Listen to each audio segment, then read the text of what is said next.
তার মধ্যে 5 ওয়াক্ত নামাজ পড়ে, ভদ্রভাবে কথা বলে। সবাই বলে ওর মতন ভালো ছেলেই হয় না। ধরে ওর গায়ে ধর। কি হলো, কেন হলো, কান্না করতেছে। ওরা বলতেছে যে এটা কেন হয়েছে, কেন আমি কি করছি, অপরাধ কি আমার?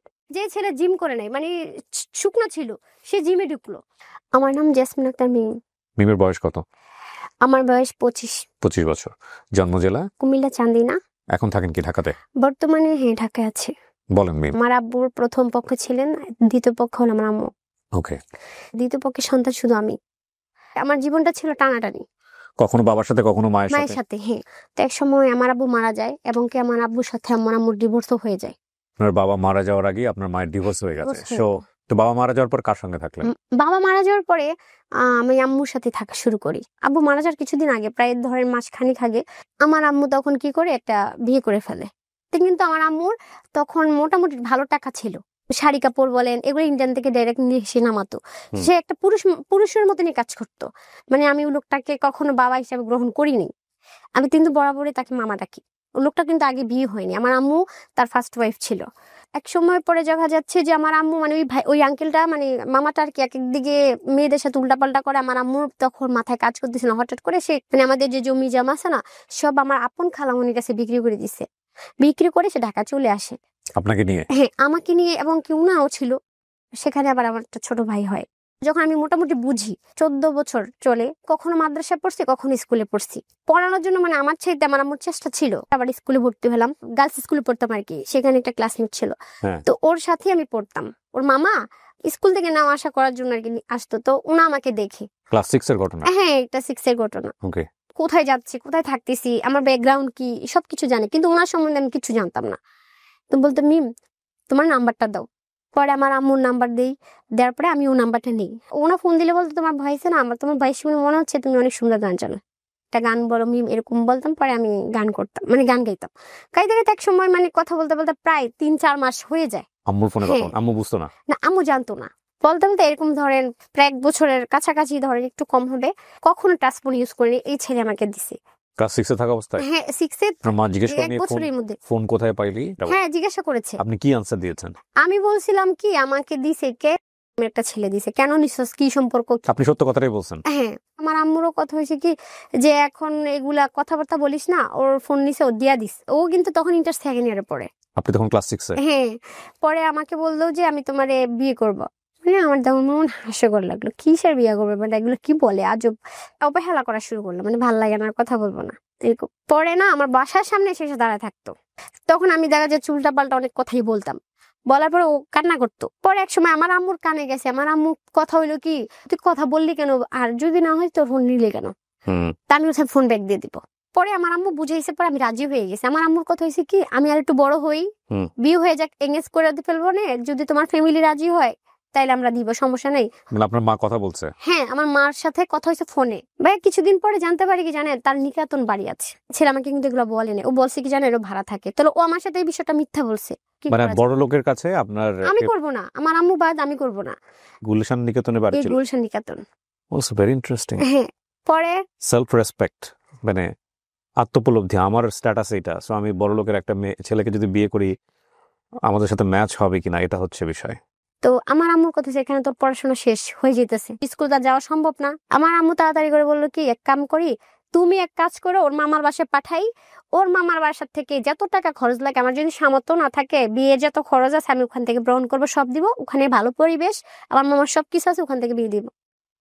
ঠিক আছে, আমি চলে গেলাম। মামার মেয়ে আছে, ও মাজার রোডে থাকে, ওখানে আমি গেলাম।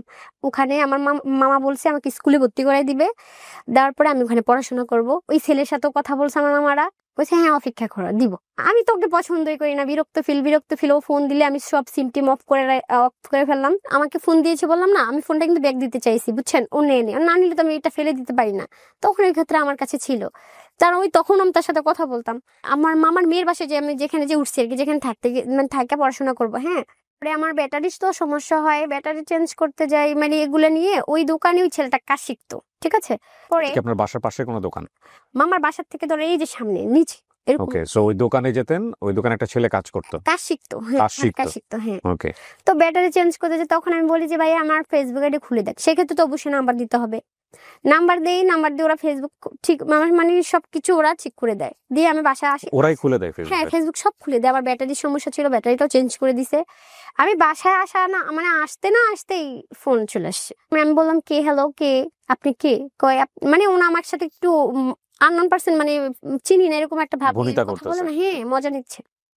আমি বললাম আপনি কি পাগল ছাগল, আপনি কেন ফোন দিচ্ছেন? মানে আমার কথার সাইজ তেমনটা সুন্দর ছিল না, গুছায় কথা বলতে পারতাম না। পরে উল্টা পাল্টা বলতেছি, আপনি যা বলেন বকা দিলেও ভালো লাগে। এটা বলার পর আমি যখন বাসায় যাই আবারও কল দিচ্ছে, ঠিক আছে আমি আপনাকে রাতের মনে করেন আনুমানিক 9টা-10টা বাজে ফোন দিয়ে বলতেছি কি আপনি যদি আপনার যে সুন্দর কণ্ঠ, আমার মনে হয় কি আপনি যদি একটা গান শোনান আমি আপনাকে ডিস্টার্ব করবো না। মানে আমি ওনাকে একবার গান শোনালে ওনার কল দিবে না, ওই যে ওনাকে আমি বারবার, কারণ তখন আমি ব্লক লিস্টও বুঝতাম না। তা আমি বললাম প্রমিস, হ্যাঁ প্রমিস, আমি আর আপনাকে কল দিব না। পরে আমি মনে হয় আমি একটা গান শুনাই, একটা গান শোনানোর পরে আরেকটা গান শোনান। পরে ছেলে বলে আমি তো আপনার পিছে আর ছাড়তেছি না, কেন? আমি আপনার গানের প্রেম করে গেছি। পরে আমি নাম কথা বলবো না, দেখেন ভাবেন আমি আপনারা ফ্রেন্ড। আমি বলছি ওকে ফ্রেন্ড, ঠিক আছে। তো কথা বলতে বলতে দেখা যাচ্ছে 2 মাসের মতন তার সাথে ফ্রেন্ডলি ছিলাম। হুম। মানে ওই ছেলে কি জানি করছে, ওর মা বাবা ওকে মানে সম্ভবত বাহিরে পাঠিয়ে দিছে। ওই ছেলে বলতে যার সাথে আপনার সম্পর্ক ছিল? ঝামেলা, হ্যাঁ হ্যাঁ। জি।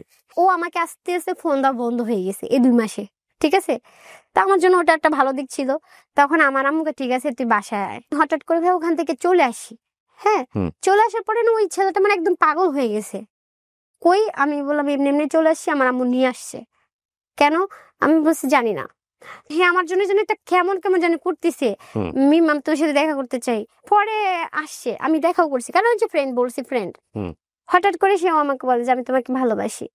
এই ছেলেটা কি সেই ছেলে যে ছেলে কাজ শিখতো? হ্যাঁ, আমি যখন তার সাথে কথা বলতাম না, হাদিস ছাড়া কোনো কথা মনে হতো না। আমি কিন্তু তখন তাহাজ্জুদ নামাজও পড়তাম, এবং কি অনেক মানে নামাজ পড়তাম, 5 ওয়াক্ত নামাজ পড়তাম। মানে সবসময় হাদিস সম্পর্কে কথা বলতো, ঠিক আছে। আমি ইমপ্রেস হয়ে যাচ্ছি, মানে তার হাদিস আসলে কিন্তু কিছু না, যে তার টাকা ছিল বা কিছু না, একটা বেকার ছিল, একটা কাজ শিখতে আসছে, তার বাড়িও চিনি না, ঘরও চিনি না, কিচ্ছু চিনি না। হঠাৎ করে আমার আম্মু বুঝছে, ওই যে আমার আম্মুর প্রশ্ন হচ্ছে তুই ওই ছেলেকে বিয়ে করস না, এখন কেন এই ছেলের কথা বলবি? কিন্তু আমি কিন্তু এই ছেলের প্রতি দুর্বল হয়ে গেছি। আমার আম্মু পছন্দ করতো না, আমার মার কথা হইলে একদম মানে বেড়া মানুষের কথাই বলবি না। আমার সাথে রাগ করে আমার আম্মু হঠাৎ করে চলে গেছে। মানে তার কথা হয়েছে তুই জন বেড়ার সাথে মানে মানুষের সাথে কথা বলবি, তুই বল, আমি তোর সাথে থাকবো না, আমি চলে যাবো। কোথায় রেখে গেছে? এই মামার বাসা ছিলাম, আপন মামা? আপন মামা, ওদের কাছে রেখে গেছে? হ্যাঁ। আমারও জিদ চলে আসছে যে কেমন মা, সেভাবে চলে যাবে কেন? কিন্তু আমি ওর পিঠ ছাড়িনি। তাহলে আমার কথা হলো ওই ছেলে তো আমাকে একটা ফ্ল্যাটে দেখছি, মানে 2তলা বাড়িতে দেখছে। কোন ক্লাসে পড়েন তখন? তখন এই মানে 6-7 ভর্তি হয়েছি আমি। তার মধ্যে কিন্তু 1 বছর গ্যাপ হয়ে গেছে না, যে এখান থেকে এখানে যাওয়া যায়, তো একটা স্কুলে ভর্তি হওয়া যায় না সাথে সাথে। ছেলের সাথে কিন্তু প্রায় 6-7 মাসের মতো কথা বলছি। আমারে বলতেছে কি মিম তোমার সাথে আমি আর দেখা করবো। তার আমিও বলছি শুনেন, আপনি যে আমার সাথে রিলেশন করতে চান? তখন আমার মায়ের স্টোরি সব বললাম, মানে সবকিছু ভেঙে বলছি, এবং আমি কোথায় থাকি, কোন পরিবেশে থাকি, আমি সব দেখাইছি। তাও শুনে কিন্তু সে আমার সাথে রিলেশনে জড়াইছে। আপনি তার সম্পর্কে জানতেন যে সময়টাতে? কিছু জানতাম না। তো তাকে আপনার এত কিছু কেন বলতে হবে? না, এই জন্য তো আমি বলিনি। তারপরে যে কিন্তু 2-3টা খেয়াল করেন, আমি একটু শেষ করি। 2-3টা ফ্যাক্ট। একটা হচ্ছে ফ্যামিলি গাইডেন্স খুব ইম্পর্টেন্ট, খুবই ইম্পর্টেন্ট। এখানে ল্যাকটা হচ্ছে ও যে বয়সটাতে এ ধরনের সম্পর্কে জড়াচ্ছে রিপিটেডলি, সেখানে ওকে গাইড করার মতো প্রপার মানুষটা নাই। ওর মা যেভাবে করছে গাইড, সেটা ওর জায়গা থেকে ও অ্যাকসেপ্ট করতে পারছে না। কেন পারছে না? সেটা হয়তো মেকানিজমে কোনো একটা প্রবলেম ছিল। এক একটা বাচ্চা এক এক রকম ভাবে জিনিসগুলোকে ডিল করে।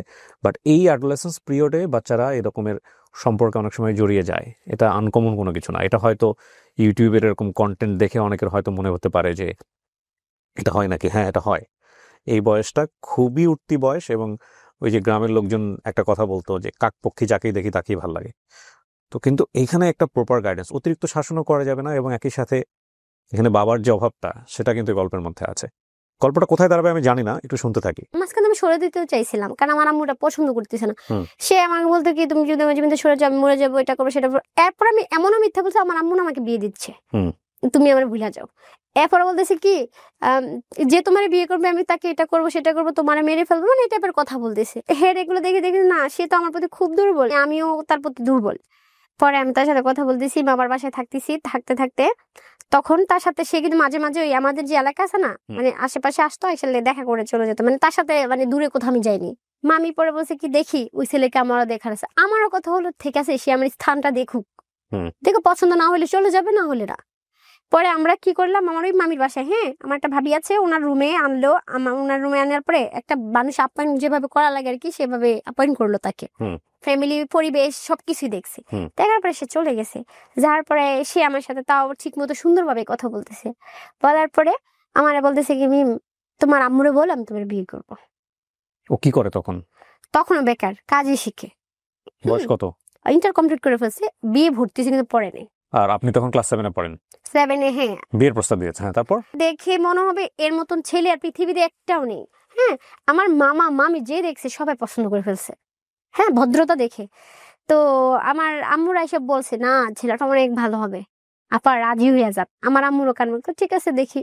আমার আম্মুর মোট কথা হয়েছে যে আমাকে বিয়ে দিতে পারলেই বাঁচে। আমার আম্মু দেখলো, দেখার পরে আমার আম্মু বলছে বুঝলাম তুমি আমার মেয়ের ভালোবাসা, বিয়ে করবা, ঠিক আছে বিয়ে দিব, কিন্তু তোমার আম্মু কোথায়, তোমার বাবা মাকে নিয়ে এসো। ওই বিষয়টা আসলে বলে কি আন্টি আমার বাবা মাকে আমি রাজি করাবো। আয়া করছে আপনি একবার বিয়ে করাই দেন, বিয়ে করে ফেললে তো মাইনা না মাইনা কই যাবো। আমার আম্মা কইছে যে না আমি এভাবে বিয়ে করাবো না, গার্জেন ছাড়া কোনো বিয়ে হইব না। জানা আমার আম্মা কইছে যে তুমি তো বিয়ে করবা, বিয়ের খরচ তো না হইলো মিনিমাম 5-10 হাজার টাকা আছে, তুমি কই পাইবা, তুমি তো কাজও করো না। কাছে আমি 5 হাজার টাকা ম্যানেজ করে দিব। আমার আম্মু কি করছে 5 হাজার টাকা নিয়ে গেছে ওর থেকে। আমার আম্মার বিয়ে পড়ে নেই, ওর ফ্যামিলির কথা বলছে, বলছে তাহলে ফোনে কথা বলাও, সেটাও পারবে না। তো আম্মু কাছে তাহলে ঠিক আছে যাও। আমার আম্মু টাকাও দেয় না, ওটা দেন। আমার আম্মু কাছে হে ফোন দিলে ফোন ধরবি না, হে খারাপ ভাববে, আস্তে আস্তে শেষ হয়ে যাবে, শেষ। দুজনের সাথে যোগাযোগ ঠিকই আছে। আমাকে হঠাৎ করে একদিন বলতেছে জন্ম নিবন্ধন লাগবে। আমার বয়স কত, আসলে জন্ম নিবন্ধন বয়স আমার মাত্র তখন 14 বছর চলে। আমার জন্ম নিবন্ধন নিল প্রায় ধরেন না হলে মানে 18-19 বছর তখনই দিয়ে রাখছে, মানে অনেক ডাবল বয়স বাড়ানো। পরে মানে কাগজের সব বাড়ানোর পর আমাকে ফোন দিল তুমি আইসো অমুক দিন। তাহলে হালকা হালকা বৃষ্টি পড়তেছে, আমি গেছি। আমাকে একটা কাজু বিষ ঢুকালে বলতেছে কি কেটা চিনো, আমাকে না কেটা কাজু বিষ, আমি কি এখানে কি করবেন, বিয়ে করবো। আমাকে না এভাবে কিভাবে বিয়ে হয়, তুমি যদি এখন না করো তাহলে হেরা ভাববে আমি তোকে জোর করে আনছি, তাহলে আমাকে পুলিশে দিয়ে ফেলবে। ভাই এই কথাটা ও সত্যি বলছে। বলার পরে আমি তো তার প্রতি এমনি দুর্বল, এর মধ্যে আবার পুলিশের কথা বলছে, আমার ভিতরে ভয় ঢুকছে। আর আমি তো চাই না তাকে ধরে নিয়ে যাক। পরে আমিও কি করলাম, রাজি হলাম। হওয়ার পরে ওখানে এসে দেনমোহর মানে কাবিন টাবিন করলো। ওই হুজুরও কিন্তু আমাকে দেখে প্রথম বাচ্চা একটা মেয়ে, এটা কিভাবে, সমস্যা নেই করেন। মানে ও এমন একটা ছেলে ছিল যেখানে যাইতো না ও ফ্রেন্ডলি হয়ে যেত, সবাই জানে যে ওর মতন ছেলে হয় না। সাক্ষী ছিল ওখানে? সাক্ষী ওর সব বাইরের লোক, মানে নিজের লোক কেউ ছিল না। আপনার পক্ষ থেকে কেউ ছিল না? কেউ ছিল না। পরে বিয়ে হয়েছে। আপনি ক্লাস 7 পড়েন তখন? হ্যাঁ হ্যাঁ। ওর বয়স কত হতে পারে? 12 থেকে 14 বছর সর্বোচ্চ। 14 বছরের, হ্যাঁ 14 একটু বেশি বা 1-2 মাসের এদিক ওদিক হবে। পরে আমার আম্মুকে ফোন দিছে। যে ছেলেটাকে আপনি বিয়ে করছেন সে আপনার মাকে ফোন দিয়েছে? ওই কাজেই দিছে। কাজে দিয়ে কি বলেছে?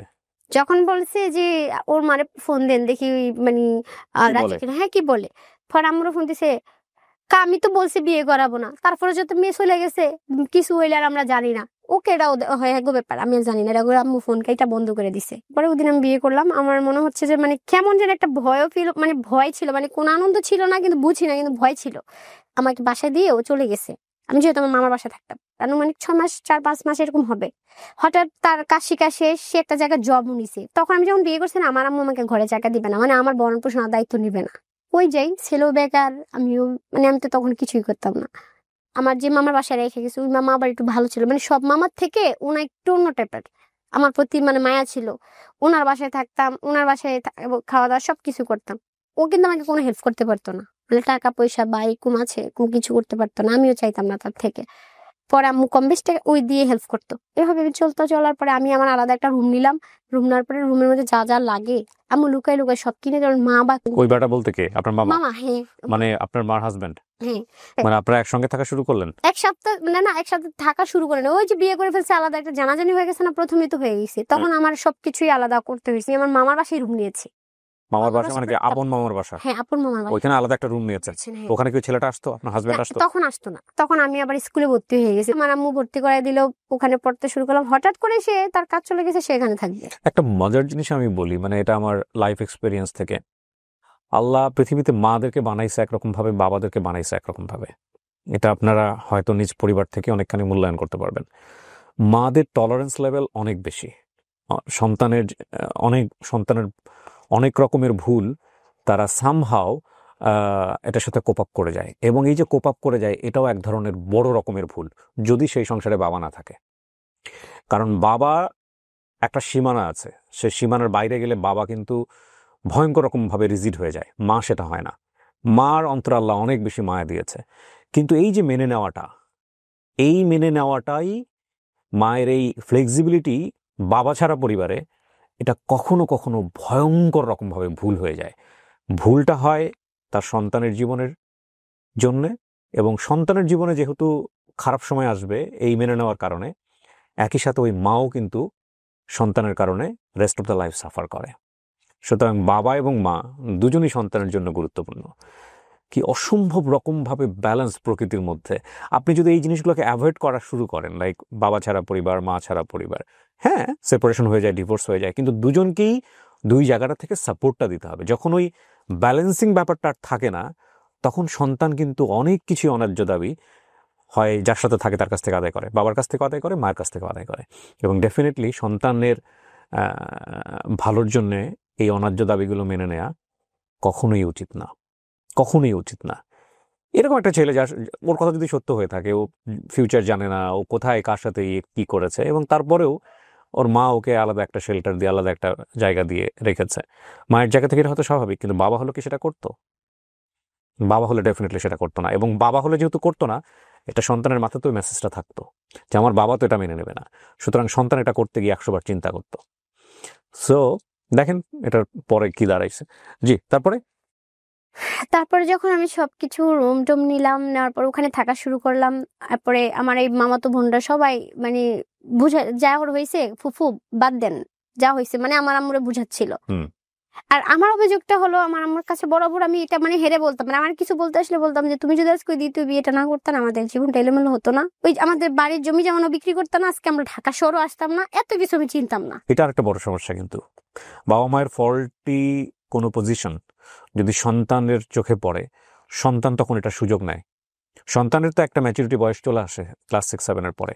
আমি জাস্ট একটা এক্সাম্পল দিচ্ছি। সে যদি বুঝে যে আমার বাবার সারাউন্ডিং থেকে বাবার একটা ফল্ট পজিশন আছে, মায়ের সারাউন্ডিং থেকে মায়ের একটা ফল্ট পজিশন আছে, তাহলে সে তার স্বার্থ বা তার ইন্টারেস্ট আদায় করার জন্য ওই ফল্টি পজিশনটাকে বারবার পোক করতে থাকে।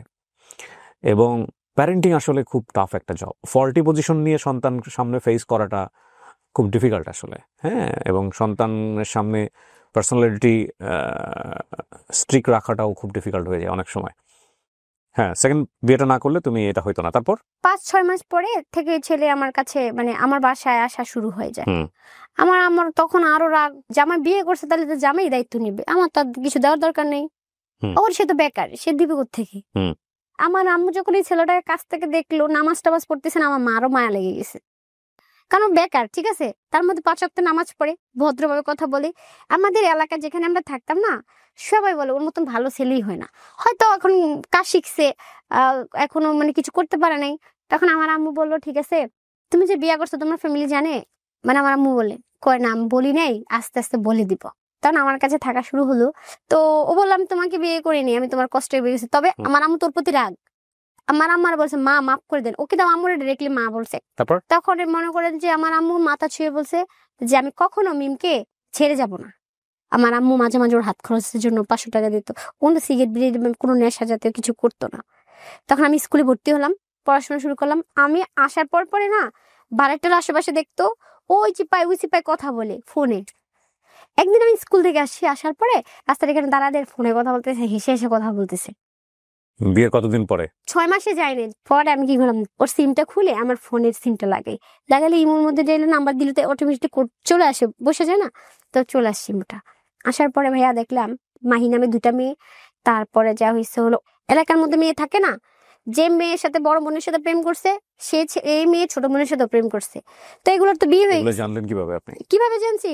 সবাই যে ফোন হ্যাক করলাম, ভয়েস রেকর্ড, ফোনের মধ্যে অটো রেকর্ড চালু ছিল।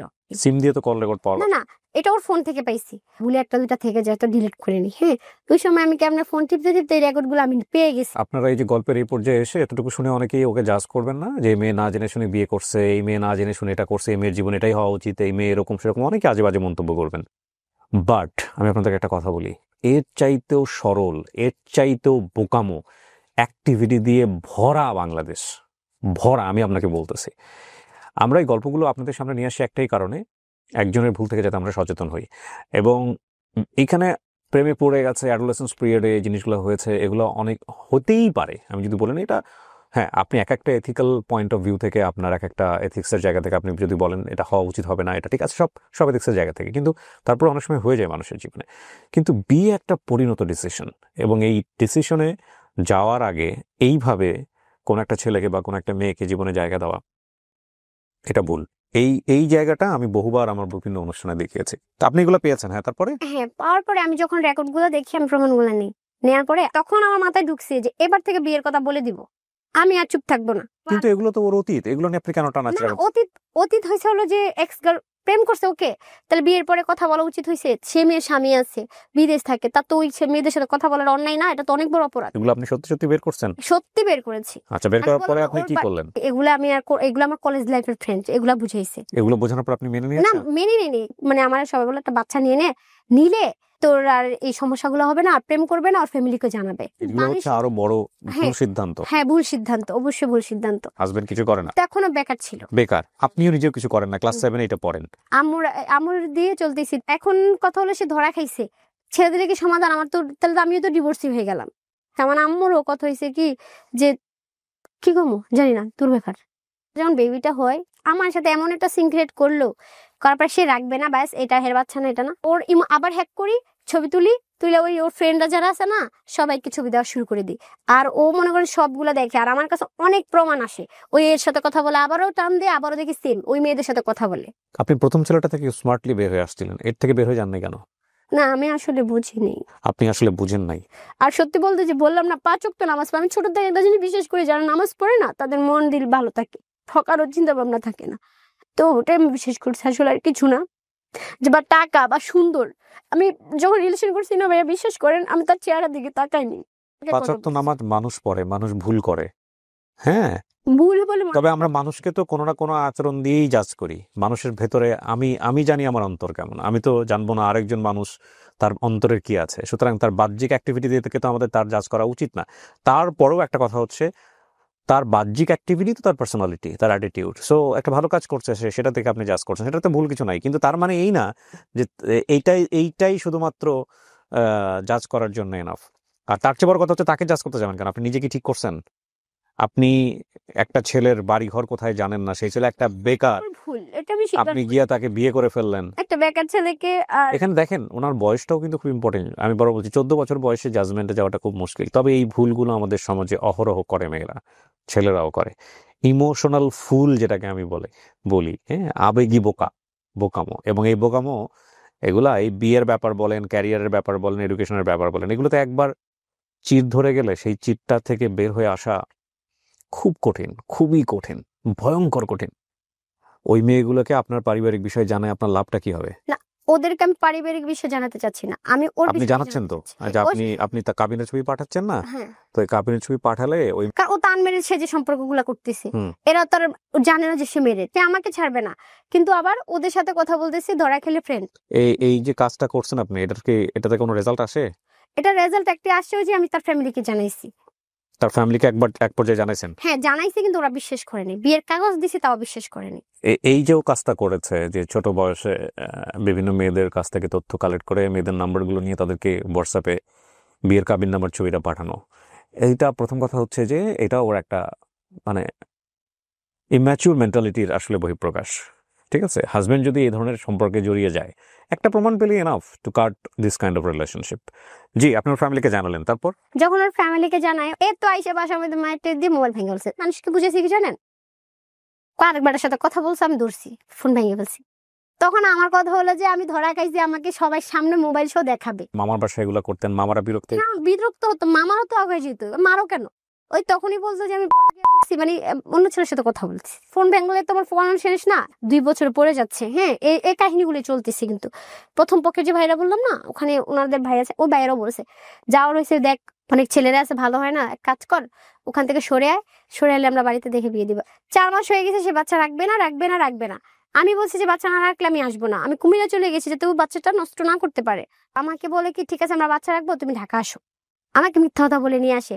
আসার পরে সে এক পর্যায়ে বলে এই বাচ্চা তো আমার না, আমি রাখবো না, আমি পরিচয় দিব না, এটা দিব না, সেটা দিব না, তুমি যদি আমাকে পেতে চাও বাচ্চা নষ্ট করে ফেলো। এক কথা আমি ওর পায়ে ভিক্ষা চাইছি, বাচ্চাটা নষ্ট করে না, তুমি এক কাজ করো, শুধু পরিচয়টুকু দিও, তুমি ওরা দেখা লাগবো না, তুমি ওর পরিচয় দিতে পারো, তোমার বাড়ি তোমাকে নিতে হবে না। আমি এই টাইপের কথাগুলো বলছি। হ্যাঁ, 4 মাস, প্রায় 4 মাস 3 মানে 10 দিন না কতদিন ছিল এরকম নষ্ট করে। পরে একটা হসপিটালও আমাকে বলছে যে ছেলে ভালো না, যে বাচ্চা নিজের সন্তানকে ফেলে দিতে তার চেয়ে থেকে জঘন্যতম ছেলে না, তুমি ছেলে থেকে সরে যাও। তো বেবিটা নষ্ট করলো। নষ্ট করার পর আমি খুব অসুস্থ ছিলাম। পরে হঠাৎ করে 20 দিন পর আমার গায়ে হাত তুলছে। তোলার পরে আমার মা এবার প্রচুর রাগ জানার পরে এই ছেলে এখান থেকে উইরাইতে পালায় চলে গেছে। এখান থেকে চলে গেছে, ফার্ম গেটে চলে গেছে। তখন ফার্ম গেটে কাজ নিছে, কিন্তু বেকার ছিল না তখন, তার মাঝে কিন্তু কাজ নিছে। একজনের দোকান ছিল, সে পাশে মোবাইল সার্ভিসিং এর দোকান দিয়েছে, যেহেতু কাজ শিখছে। ওই 200 টাকা ইনকাম করলে 100 টাকা ওরে দেয়, আর 100 টাকা এরকম করে কন্ট্রাক্টে কাজ করতো। ওখান থেকে পালায় যায়, কি করলো, আমাকে ডাইরেক্টলি যে সুপ্রিম কোর্ট না কি বলে, ওখান থেকে ডিভোর্স দিয়ে দিল। ধরে ওরা কাছে ধর, কি হলো, কেন হলো, কান্না করতেছে। ওরা বলতেছে যে এটা কেন হয়েছে, কেন, আমি কি করছি, অপরাধ কি আমার? কয় তোমার আমার ফ্যামিলি মেনে নিবে না। মাইনে নেবে না, ভালো কথা, তুমি তো আমাকে এভাবে ডিভোর্স দেওয়ার কোনো মানে এটা তো কোনো কিছু দেখতেছি না, এটা ঠিক করো নাই। এমন জোরে ধাক্কাচ্ছে, মানে আমাকে চিনে না সে। শুনতে শুনতে শুনি সে দোকান নিচ্ছে। ঠিক আছে, যে দোকানে কাজ করতো ওই দোকানটা ছেড়ে দিচ্ছে, অ্যাডভান্সের টাকা ও দিছে, দিয়ে ওই দোকান রেখে দিছে। আসলে আমি কিন্তু কিছুই জানতাম না, আমার সাথে থাকতো কিন্তু আমাকে কিছু বলতো না। হ্যাঁ, ডিভোর্স দিছে, আপনি আইনের স্টাফ নেন, দেখেন কি করেন। ওই এলাকার মানুষে বললো, বলার পরে কিভাবে জানি ওই দোকানদার শুনছে যে ওনার ওই লোকটার সাথে একটা গ্যাঞ্জাম চলতেছে, একটা মেয়ের সাথে এই কাজগুলো, মানে শুনছে যে আমার সাথে যেটা করছে। আপনি নতুন দোকান নিছেন, আমার দোকানে এগুলো ঝামেলা চলবে না, আপনি ঝামেলা সমাধান করে তারপর আপনার দোকান খুলবেন। এদিক দিয়ে দেখেন, আমি যদি এখন আমার কাবিন তো আছে 2 লাখ টাকার, এখন আমি যদি মামলা দেই তাহলে 2 লাখ টাকা আমাকে দিতে হচ্ছে। ওদিক দিয়ে সে মার্কেটে দোকান নিছে, ওখানে আরো 1 লাখ টাকা পাবে। হ্যাঁ, দোকানও খুলতে দিচ্ছে না, তাহলে সে একটা ঝামেলা পড়ে গেল। হঠাৎ করে ভাইয়া বলতেছে কি আমাকে মেনে নিতে, আবার বিয়ে করাবে। তারপরে এর ফ্যামিলি হঠাৎ করে আমাকে মাইনা, পরে নতুন করে আবার বিয়ে হলো। ডিভোর্সের কয়দিন পরে? 3 মাস কমপ্লিটলি হয়নি। তখন আমার হাজবেন্ড আমার সাথেই থাকতো। তারপরে হঠাৎ করে বলে কি আমার না এখান থেকে যাতায়াত, মহাখালী থেকে নাকি ফার্মগেট যাতায়াত করতে ওর কষ্ট হতো। হ্যাঁ, কইছে আমি এখান থেকে যাতায়াত করতে পারবো না, আমি ওই জায়গায় থাকবো। মোবাইল সার্ভিসিং করতে মেয়েরা আসে, নাম্বার দিয়ে যায়, এই নাম্বারে ওরা চ্যাটিং, প্রেম, ভালোবাসা শুরু করে দেয়। আপনি তখন কোথায়? আমি তখন এই যে মহাখালীতে। আপনাকে রেখে সে ফার্ম গেটে থাকতো? হ্যাঁ, ফার্ম গেটে থাকতো। যে ছেলে জিম করে নাই, মানে শুকনো ছিল, সে জিমে ঢুকলো। হ্যাঁ, আলাদা ভাষা ছিল। হ্যাঁ, কিন্তু ভাই ওই যে কোনো অবহেলা ছিল না। ধরেন আমিও ঠিক ছিলাম, বাহিরের মেয়েরও ঠিক ছিল, আমি বুঝতে পারিনি যে সে পরে। আমি তো জানি মেয়েদের সাথে কথা বলাটা নেশা আছে। আসলে ওর গল্প শুনে ওকে কি অ্যাডভাইস করবো বা আমি কি বলবো আমি বুঝতে পারছি না। তবে একটা কথা বলি, মানে জীবনে যদি কোনোদিন এরকম সিচুয়েশন দেখেন যে অপর পক্ষ থেকে কোনো এক তার জায়গা থেকে এরকম মনে হচ্ছে it's a kind of race, say always এরকম করে বেড়াচ্ছে আর আপনি তার পিছিয়ে পিছিয়ে বিভিন্নভাবে তাকে আটকানোর চেষ্টা করতেছেন, এইটা সম্পূর্ণ ভুল স্টেপ, ভয়ঙ্কর রকমভাবে ভুল স্টেপ। হ্যাঁ, স্টেবল রিলেশনশিপে থেকে থাকেন, সেটা যদি বিবাহিত সম্পর্ক হয়, একবার তাকে আপনি বলতে পারেন যে তুমি এটা করছো, তুমি এটার জন্য সরি কিনা, তুমি এটা করছো, তুমি এটা বুঝে শুনে করছো কিনা, এটার জন্য তুমি অনুতপ্ত কিনা। যদি দেখেন যে না, মুখে বললেও অ্যাটিটিউড এরকম না, বা যদি দেখেন যে আলটিমেটলি সে এরকম না, সে এগুলোর মধ্যেই যাবে, দেন শেষ করে দেওয়াটা জরুরি। তারপর এভাবে তো চলতে চলতে প্রায় আমি একটা ইন্স্যুরেন্স কোম্পানিতে ট্রেনিং চলতেছিল নতুন অবস্থায়। তো বলছে আপনি কি করবেন, আমি কই দেখি। তখন আমি পড়াশোনা করছি, পাশাপাশি এটা করছি। তখন আমি পড়াশোনা করতে পারিনি বেশি, 8 9 পরীক্ষা দিয়ে আর পড়াশোনা শেষ, আর তোর পড়াশোনা ঢুকতেছে না মাথায় বাদ। ওকে, তখন ও খরচ দিত টুকটাক, মানে মন চাইলে দিত, না এলে না। ওই মার কাছে যেমন আমি একাই ছিলাম, তখন তারা আমার মার খাওয়াই তো সমস্যা হতো না, আমি আমার মার কাছে এসে থাকছি, রুম ভাড়াও লাগেনি। হ্যাঁ, সব ফ্রি। হঠাৎ করে আমি ফোন টিপতে আমি লক খুলে দেখি কি ও আছে না একটা মেয়ের সাথে চ্যাটিং এ অনেক কথা বলছে, বাট খারাপ কথা না, মানে রিলেশনের কথা, প্রেম ভালোবাসা এগুলাই। আমি তাকে বলছি এখনো এই নেশা, অসম্ভব, তাহলে আমি আর তোমার সাথে থাকবো না। যখন আমি দেখতেছি যে ও একাধিক সম্পর্কে জড়িয়ে গেছে না, তখন তো আমি ওর আশা ছেড়ে দিছিলাম। তখন আশ্বাস হারিয়ে ফেলছি। হারিয়ে তখন আমি গানের মধ্যে ওই যে নিজের ফেসবুক পেজ খুলে না, খালি ভয়েসে গান করে আমি ছাড়ি। তারপর দেখা যাচ্ছে এরপর আমি একটা ভাইয়ের সাথে গান করছি। হ্যাঁ, নিজে কিছু খরচ দিছি, ও ভাইয়ের সাথে আমি ডুয়েট গানের মধ্যে আমি ঢুকছি। আমি ওর আশা করে লাভ নেই, আমাকে কিছু করতে হবে, মাও আমাকে আর দেখতে পারতেছে না। তখন ওই গানের কিছু শুট করছিলাম না, ছবি কিছু ওই ফেসবুকে শেয়ার করছে, পর ও দেখছে, দেখার পরে সে আবার লাইফে অ্যাক্টিভিটি করে আসছে, মানে এগুলো করা যাবে না। ওকে পাওয়ার পরে আমি বলছি এটা আমি বাদ, শেষ। ঠিক আছে, ওই ছবিগুলো ওই 17 সালের মানে 18 সালের ঘটনার ছবিগুলো ওর ফোনে এখন পর্যন্ত রেখে দিছে। ওর স্ক্রিনশট গুলো দেখলাম, আমি কি সেগুলো কি আমি রাখবো না, আমি নিজে ডিভোর্স দিব, আমি তোমাদের কাবিনে টাকা নিবো না, সমস্যা নেই। তখন সে আমায় বলে না না আমি প্লিজ এমন করো না, আমি মরে যাবো, এটা সেটা। সে আমাকে অনেক দুর্বলতা দেখায় আমার প্রতি। পরে গেছে আর এরকম হবে, আমি তোমাকে বাড়িতে পাঠিয়ে দিব। সে 18 সালে বিয়ে হয়েছে, সে 21 সালে আমি বাড়িতে গেছি। ঠিক আছে, বাড়িতে গিয়ে কি পাইলেন? প্রায় 15 দিন মতন ছিলাম মনে হয়। আমাকে অনেক সাপোর্ট করছে। এরপরে বেবিটা না নিজের ইচ্ছাতে নিচ্ছে, বাচ্চা বাড়ির থেকে আসার পরে হয়েছে। বাবু যখন হয়েছে আমি বাবার বাড়িতে যাই, ও আমার কাছে থাকতো না, তখনও ব্যাচেলার বাসা থাকতো। বাবু হওয়ার পর আমি বাড়িতে যাইলাম, পরে ওরে বলতেছে যে তুমি কুমিল্লা এসে আমার বোনকে নিয়ে যাও। আমার ভাইয়া বলতেছে, ওই যে সৎ ভাই আনার জন্য সে গেছে। তখন বললো আচ্ছা তোদের মধ্যে কি এরকম কোনো সম্পর্ক? তখন আমি ভাইয়ার বলে দিলাম, ভাইয়া এই কাহিনী এগুলো এগুলো। তখন আমার ভাইয়া ওকে বলছে, দেখো তোমার যদি ওরা ভালো না লাগে, তোমার বাচ্চাটাকে নিয়ে আমার বোনকে ছেড়ে দাও। বলো না আমি আমার বাচ্চাকে আমি মাছাড়া করবো না, এই টাইপের কথা বলে সে আমাকে ঢাকা মানে বাড়ির থেকে বুঝিয়ে ঢাকায় নিয়ে আসছে। তখন টানায় বেবি হওয়ার 1 বছর আমার সাথে ছিল। থাকার মাঝখানে যখন আমার বাচ্চা অসুস্থ, হঠাৎ করে একদিন তার ফোন আবার ধরলাম, ধরার পরে দেখলাম যে একটা মেয়েদের সাথে সেই রিলেশন, শুধু রিলেশন না, মানে একটা বাজে যে ইমুর মধ্যে একটা মেয়েকে যখন একটা ছেলের সাথে মানে শুরু করে এ টু জেড তাদের সাথে, এবং কি অন্য মানে একসাথে 4টা প্রেম করছে। একটা মেয়ে হয়েছিল, তার রানিং স্বামী আছে। এগুলো স্ক্রিনশট অন্যায় করে যে রেখে সহ্য দিবো। করে, অন্যায় যে করে, দুজনেই সমান অপরাধী। অপরাধ। আপনি একের পর এক আপনার হাজবেন্ডের এগেইনস্টে যা বলে যাচ্ছেন, এগুলো আমার শুনতে গিয়ে আমার কান ঝালাপালা হয়ে যাচ্ছে। লাস্ট ফিনিশিং এ এসে বলেন তো কি হয়েছে? তখন ও যখন সত্যিটা জেনে গেছে, তখন বিশ্বাসটা উঠে গেছে। তখন আমি তার প্রতিদিন তার ফোন চেক করি। তার কাছে মনে হতো আমি তাকে প্যারা দিচ্ছি। হ্যাঁ, আর আমার কাছে ভয় হচ্ছে আমার বাচ্চা হয়ে গেছে, আমি চাইলে কিছু আগে করিনি, আমি যা ভুল তা আগে করে ফেলছি, এখন আমার কিছু করা যাবে না। তার মাঝখানে সে বলতেছে কি তোমার এখানে আসা যাওয়া আমার সমস্যা হচ্ছে, বাইক কিনে দে। তারপর আমি আবার আমার আম্মুর থেকে নিয়ে মানুষের ধার নিয়ে 1 লক্ষ টাকা ধার দিয়েছি ওকে, ঠিক আছে, ও বাইক কিনবে। কয়েকদিন 6 মাস চালাই, আজ ভিতরে ভিতরে প্ল্যান করছে সে বিদেশ যাবে। আমি জানি না, হোয়াটসঅ্যাপে কাউকে দিছে যে স্ক্রিনশট ছবি থাকে না, হোয়াটসঅ্যাপ না জানি ইমোর মধ্যে আমি এই ছবিটা পাইছি। এখন আমি এই পাসপোর্ট আরেকজনের ছবি দিছি, দরবার কাকে আপনার হাজবেন্ডের তো এখানে ভিসা লেগে আছে। আমি বললাম যে বিদেশ যাইতেছোস, আমাকে কিছু বলছো? কে বিদেশ যেতেছে আন্তাজি কথা, আমি তো সব যাই না গেছি। তখন আমার বাবুর 1 বছর পূর্ণ হচ্ছে এই বার্থডের মধ্যে। পরে বলতেছে তোমাকে সারপ্রাইজ দিব দেখে আমি বলিনি, তুমি আমার কিছু টাকা দিও ধার। তারপর টাকা যেটা দেওয়ার দিয়েছি, দেওয়ার পরে ও বলছে রোমানিয়া যাবে। চলে গেছে সে? হ্যাঁ হ্যাঁ, চলে গেছে। আপনাকে নিয়ে গেছে এয়ারপোর্টে আমি নিজে নিয়ে দিয়ে আসছি। যাওয়ার পরে সে ভিডিও কলে আমার সাথে কথা বলে না। এখানে আমি খুব সমস্যা আছি। কি সমস্যা? আমি তো ভয় পাইছি যে ওরা নাকি দালালে আটকে রাখছে, বুঝছেন? কেন? আরো 2 লাখ টাকা দিলে তারপর রোমানিয়া পাঠাবে। তখন আমিও তো ভয়ে কান্নাকাটি করতে করতে শেষ। তারপর আমি তার বাড়িতে গেছি। পরে ওর মার ফোনটা আমি হাত দেওয়ার পরে দেখি কি জানেন, ওর মামার কাছেও গেছে, সৌদি আরব গেছে। আমি ওদিনই জানতে পারি যে সৌদি আরবে গেছে, আসলে সে রোমানিয়া যায়নি। পরে আমি ফোন, আপনার হাজবেন্ড গেছে কতদিন আগে সৌদি আরবে? আমার হাজবেন্ডে গেছে হলো 23 জানুয়ারি গেছে। 23 জানুয়ারি মানে কি 2025 সালের? না, কত 23 সালে? সালে। 2023 সালে হ্যাঁ, বাংলাদেশে আসছে। একবার আসেনি। এই 2 বছরে আপনাদের সম্পর্ক কি আছে না নাই? না, মানে সম্পর্ক শুধু ডিভোর্স হয়নি, এছাড়া নাই। ডিভোর্স না ভরণ পোষণ, একটা বেবি দেখলেন ছোট, ওটার কোনো দায়িত্ব ভরণ পোষণ নাই। এরপরে যা হইলো, লাস্ট কমিউনিকেশন কি হয়েছে আপনার হাজবেন্ডের সাথে? কবে কথা হয়েছে? লাস্ট কথা কি প্রায় মাঝে মাঝে ধরেন 15 দিন পরে একবার ফোন দিবে। ফোন দেয়? ফোন দেয় 15 দিন পরে। ও মামলা করছিলাম আমি আবার ওর নামে, ও জানে এটা। জানার পরে কিসের মামলা করেছেন? মামলা করেছি যে বাচ্চার ভরণ পোষণ দেয়নি। হ্যাঁ, আমার বিদেশ থাকা অবস্থায় আপনি মামলা করেছেন? হ্যাঁ মামলা করেছি। ও ভরণ পোষণ দেয়, একদমই যোগাযোগ মানে আমার চেহারাই সে দেখতে পারে না। সে যাওয়ার পরে এত কিছুর পরে কেউ কারো চেহারা দেখে? আমাকে সে দেখতে পারে আপনার না। বয়স কত এখন? এখন আমার ওই যে 25 বছর। আপনার এখন তো বোঝা উচিত। হ্যাঁ, এখন আমি বুঝছি, ওইসব হারিয়ে বুঝছি। আমার বুঝার আসলে আপনি র্যান্ডামলি রিপিটেডলি তাকে ধরার চেষ্টা করছেন, আর সে মাগুর মাছের মতো হাত থেকে পিছলায় বের হয়ে গেছে। তারপরে ছাই দিয়ে ধরার চেষ্টা করছেন, তারপরে আবার পিছলায় বের হয়ে চলে গেছে। এই কানামাছিটা না খেললেও তো হইতো। পারতো। হ্যাঁ, আসলে আমি মানে এমন সময় বুঝতে পারছি সব হারাইয়া বুঝছি। কারণ ও শুধু মানে কি বলবো, ও আমাকে রাস্তার মেয়ের থেকে শুরু করে হ্যাঁ মানে এমন গালি বিদেশ যাওয়ার পর। শোনেন আমি বলি, হাজবেন্ড ওয়াইফের লাইফে, কনজুগাল লাইফে এই ধরনের অনেক ঘটনাই ঘটে। এগুলো আর এগুলো বলার দরকার নাই। বাট বটম অফ দ্য স্টোরিটা কি আসলে? বটম অফ দ্য স্টোরি হচ্ছে, স্টোরি হলো কি জানেন, মূল কথা হলো ও আমাকে ভালো লাগে না, মানে ও আমাকে না, এটা বটম অফ দ্য স্টোরি না। না, ও এটা বটম অফ দ্য শোনেন বটম অফ দ্য স্টোরি হচ্ছে 14 বছর বয়স এনাফ না বিয়ে করার জন্য। নাম্বার 1, মেন্টাল ম্যাচুরিটি জায়গাটা ঠিক ছিল না।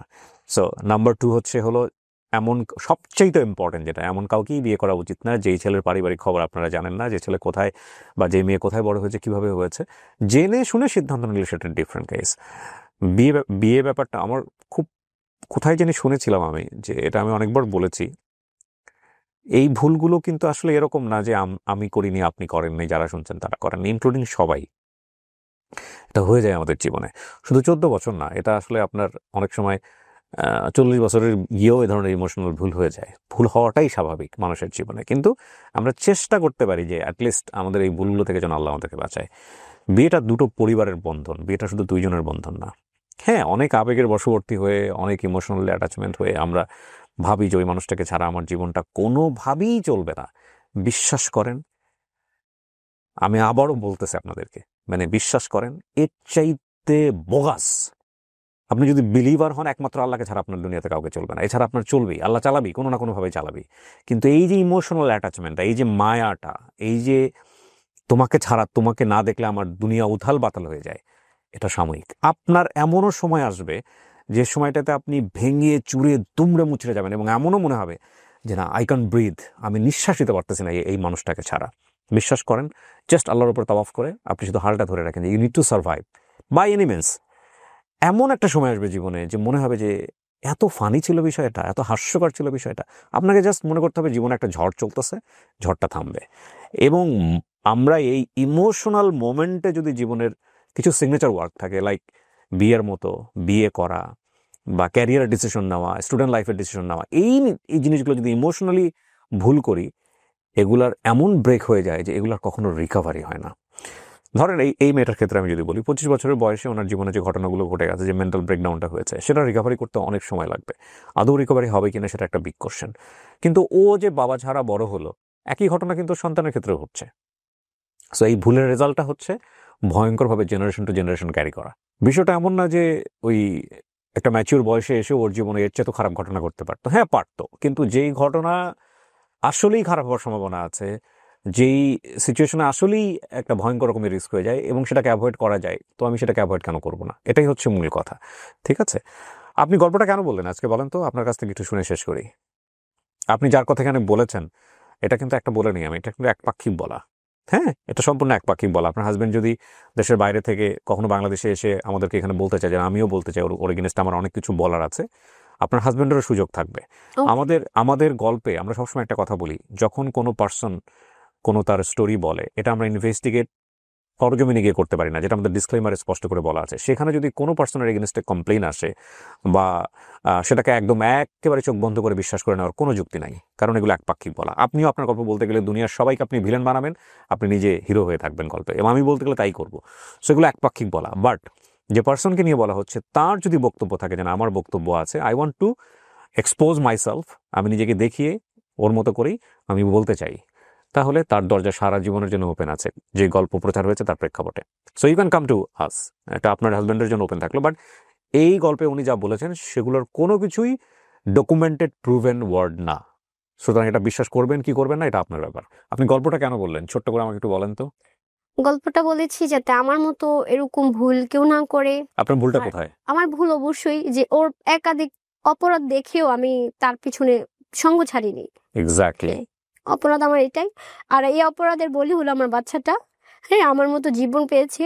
তো এখন আপনি কি করেন? কিছু করেন? হ্যাঁ, আমি এখন ইন্স্যুরেন্স একটা কোম্পানিতে আছি। কাজ করেন, রুটি রুজি নিজেই চালান? হ্যাঁ, আমি ওর